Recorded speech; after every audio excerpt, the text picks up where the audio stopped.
اللہ کے نام سے شروع جو نہایت مہربان رحمت والا ہے۔ اور اہل کتاب میں کوئی تو وہ ہے کہ اگر اس کے پاس ایک ڈھیر بھی امانت رکھ دو تو وہ تمہیں پورا پورا ادا کر دے گا،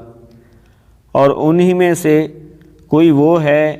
کہ اگر تم اس کے پاس ایک دینار بھی امانت رکھ دو تو جب تک تم اس کے سر پر کھڑے نہیں رہو گے وہ تمہیں ادا نہیں کرے گا۔ ان کی یہ بددیانتی اس وجہ سے ہے کہ وہ کہتے ہیں کہ ان پڑھوں کے معاملے میں ہم سے کوئی پوچھ گچھ نہیں ہوگی، اور یہ اللہ پر جان بوجھ کر جھوٹ باندھتے ہیں۔ کیوں نہیں جو اپنا وعدہ پورا کرے اور پرہیزگاری اختیار کرے تو بے شک اللہ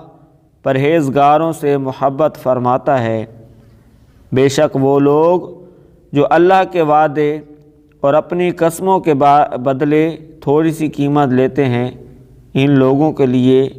آخرت میں کچھ حصہ نہیں، اور اللہ قیامت کے دن نہ تو ان سے کلام فرمائے گا اور نہ ان کی طرف نظر کرے گا اور نہ انہیں پاک کرے گا، اور ان کے لیے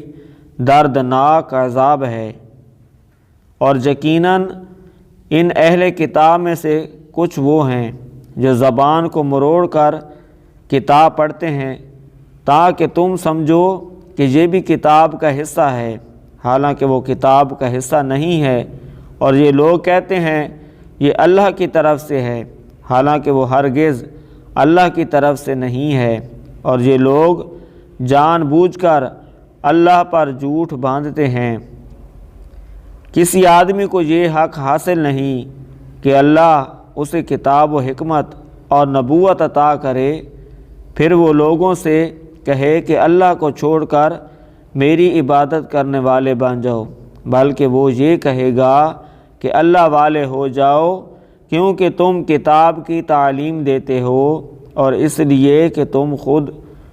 بھی اسے پڑھتے ہو، اور